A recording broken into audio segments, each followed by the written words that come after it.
Second కాంప్లెక్స్లో ఉంటారు.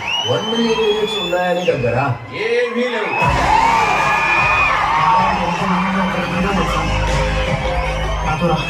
Units ఎక్కువ ఇస్తారా? అబద్ధం. నీకు జస్ట్ నువ్వంటేనే ఇష్టం భైరవా. ప్రపంచంలో ఒకటే ఒక సైడ్, ఈ సైడ్.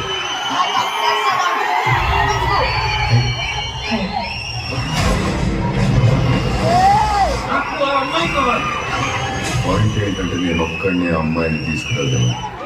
అంత షూర్? రికార్డ్స్ చూసుకో, ఎంతవరకు ఒక్క ఫైట్ కూడా ఓపెన్. మళ్ళీ మొదలైనట్టు